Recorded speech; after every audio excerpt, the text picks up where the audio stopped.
అందరికీ నమస్కారం. శ్రావణ మాసంలో ఈ రాసుల వారికి లక్ష్మీ యోగం. ముందుగా వీడియో చూసే ముందు ఒక్క లైక్ చేసి జై శ్రీరామ్ అని కామెంట్ చేయండి. ఈ నెల 5 నుంచి సెప్టెంబర్ 3 వరకు కొనసాగే శ్రావణ మాసంలో కర్కాటకం, సింహం వంటి రాజయోగ రాసుల్లో రవి, శుక్ర, బుధ గ్రహాల సంచారం జరుగుతున్నందువల్ల కొన్ని రాసుల వారికి కలలో కూడా ఊహించని శుభ ఫలితాలు అనుభవానికి రాబోతున్నాయి. ఆ రాసుల వారికి లక్ష్మీ యోగం పట్టే అవకాశం ఉంది. షేర్లు, ఆర్థిక లావాదేవీల వంటివి దాదాపు కనకవర్షం కురిపిస్తాయి. ఆర్థిక వ్యవహారాలకు, ఆదాయ ప్రయత్నాలకు ఇది బాగా అనుకూలమైన సమయం. ఆర్థిక సమస్యలు బాగా తగ్గిపోయే అవకాశం ఉంది. అటువంటి రాసుల్లో మొదటి రాశి మేషరాశి. మేషరాశి ఈ రాశికి 4, 5 స్థానాల్లో శుభగ్రహాల సంచారం వల్ల శ్రావణ మాసమంతా నిత్య కళ్యాణం పచ్చతోరణంలా సాగిపోతుంది. ఆదాయం అనేక రెట్లు వృద్ధి చెందుతుంది. ఇంటి సౌకర్యాలను మెరుగుపరుచుకోవడం, మరమ్మతులు చేసుకోవడం, వస్త్రాభరణాలు కొనుగోలు చేయడం వంటివి జరుగుతాయి. ఉద్యోగంలో అందలాలు ఎక్కుతారు. వృత్తి వ్యాపారాలలో లాభాలు అంచనాల్ని మించుతాయి. లాభదాయక స్నేహాలు ఏర్పడుతాయి. కుటుంబంలో సుఖ సంతోషాలు పెరుగుతాయి. వృషభ రాశి. వృషభ రాశి వారికి 4వ స్థానంలో శుభగ్రహాలన్నీ చేరుతున్నందువల్ల గృహ వాహన యోగాలు కలిగే అవకాశం ఉంది. ఇంటా బయట ఒత్తిడి తగ్గి అనుకూలతలు పెరిగి మానసికంగా ఊరట కలుగుతుంది. ఉద్యోగంలో హోదా పెరుగుతుంది. ఆదాయం దినదినాభివృద్ధి చెందుతుంది. వృత్తి వ్యాపారాల్లో ఆశించిన ఆర్థిక పురోగతి ఉంటుంది. నిరుద్యోగులకు అనేక అవకాశాలు లభిస్తాయి. ఆస్తి కలిసి రావడం కానీ, ఆస్తులు కొనడం కానీ జరుగుతాయి. దాంపత్య జీవితం హ్యాపీగా సాగిపోతుంది. ఇక కర్కాటక రాశి. ఈ రాశిలోనూ ధనస్థానంలోనూ శుభగ్రహాల సంచారం ఎక్కువగా ఉన్నందువల్ల ఆదాయం అనేక విధాలుగా వృద్ధి చెందుతుంది. కుటుంబంలో శుభకార్యాలు జరుగుతాయి. శుభకార్యాల మీద భారీగా ఖర్చు చేసే అవకాశం ఉంది. మాటకు విలువ పెరుగుతుంది. ఉద్యోగంలో ఉన్నత స్థానాలకు చేరుకోవడం జరుగుతుంది. కుటుంబ దాంపత్య జీవితాలు సుఖ సంతోషాలతో సాగిపోతాయి. నిరుద్యోగులకు విదేశాల నుంచి కూడా ఆఫర్లు అందే అవకాశం ఉంది. ఆరోగ్యానికి డోకా ఉండదు. ఇక సింహరాశి. సింహరాశి వారికి శ్రావణ మాసమంతా రాశి అధిపతి అయిన రవి, శుక్ర, బుధుల సంచారం వలన ఈ రాశి వారికి ఏ రంగంలో ఉన్నా ఒక వెలుగు వెలిగే అవకాశం ఉంటుంది. ఆకస్మిక ధన లాభానికి అవకాశం ఉంది. మనసులోని ముఖ్యమైన కోరికలు నెరవేరుతాయి. ఉద్యోగంలో శుభ పరిణామాలు చోటు చేసుకుంటాయి. వృత్తి వ్యాపారాలు కొత్త పుంతలు తొక్కుతాయి. ఉద్యోగం, పెళ్లి ప్రయత్నాల్లో తప్పకుండా శుభవార్తలు వింటారు.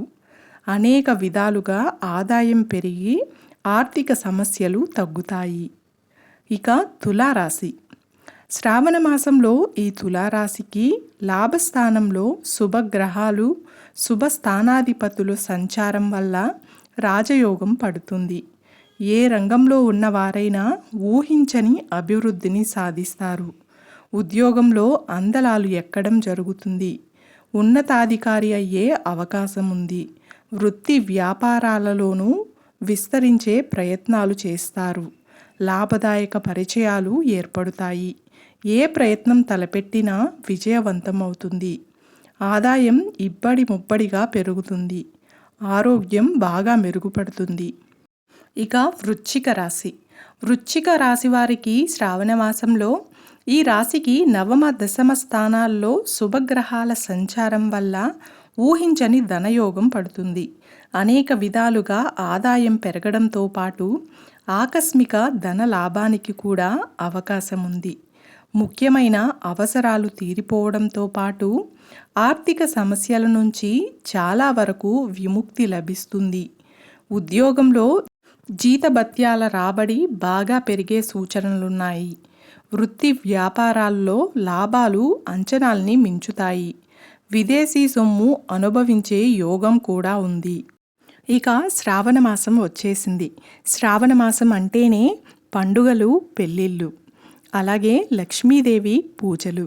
ఇంట్లో లక్ష్మీదేవి కటాక్షం పెరగాలంటే ఏం చెయ్యాలి? పెద్దలు చెప్పిన మాటలు ఇప్పుడు తెలుసుకుందాం. ఇంటిపై లక్ష్మీదేవి కటాక్షం ఉంటే ఐశ్వర్యం పెరగడమే కాకుండా 16 మంది సంతానాన్ని పొంది సుభిక్షంగా జీవించవచ్చని శాస్త్రాలు చెబుతున్నాయి. ఇల్లు లక్ష్మీ కటాక్షంతో నిండిపోయేలా లక్ష్మీదేవిని స్వాగతించడానికి అన్ని ప్రయత్నాలు చేయాలి. పసుపు, కుంకుమ మంగళకరమైనవి.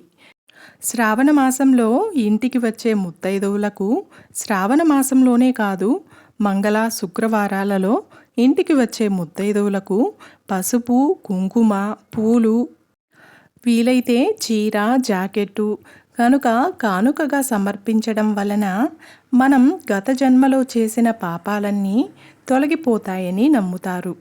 గృహంలో స్త్రీలకు మాంగళ్య బలం పెరుగుతుంది. లక్ష్మీ కటాక్షం సిద్ధిస్తుంది. లక్ష్మీదేవి పాలసముద్రంలో జన్మించింది. సముద్రంలోని ఉప్పును మహాలక్ష్మి స్వరూపంగా పూజిస్తారు. కాబట్టి ఉప్పును ఎప్పుడూ డబ్బులాగా అప్పుగా ఇవ్వకూడదని చెప్తారు. మంగళ శుక్రవారాలలో పంచముఖ దీపాలను వెలిగించి లక్ష్మీదేవిని పూజిస్తే ఆ ఇంట్లో లక్ష్మీదేవి శాశ్వతంగా నివసిస్తుందని శాస్త్రం చెబుతోంది. ఇలా చేయడం వల్ల పెళ్లి కాని ఆడపిల్లలకు వివాహయోగం సిద్ధిస్తుందని విశ్వాసం. పాలు, తేనె, కమలం, ధాన్యాలు, నాణ్యాలు లక్ష్మీ చిహ్నాలు. ముఖ్యంగా వెండి గిన్నెలో నాణ్యాలను ఉంచితే సంపద పెరుగుతుంది. వ్యాపార స్థలంలో దీనిని ఉంచినట్లయితే వ్యాపారంలో ఉన్న అడ్డంకులన్నీ తొలగిపోతాయి.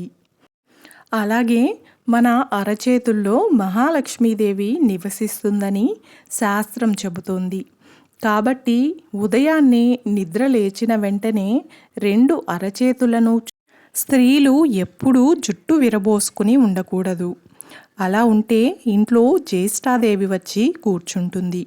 శుక్రవారం నాడు కానీ, జీతం వచ్చిన రోజు కానీ ఆ డబ్బులతో మొదటిసారి ఉప్పు కొనుగోలు చేస్తే డబ్బులు ఎక్కువ రావడానికి అవకాశం ఉంటుందని, ఆర్థిక ఇబ్బంది లేకుండా ఉంటుందని గుర్తుంచుకోవాలి. చూశారు కదండి. ఈ వీడియో మీకు నచ్చినట్లయితే ఒక్క లైక్ చేసి నా ఛానల్ని సపోర్ట్ చేయండి. ఇంకా మరెన్నో ఇంట్రెస్టింగ్ వీడియోస్ కోసం నా ఛానల్ని సబ్స్క్రైబ్ చేయండి. Thanks for watching.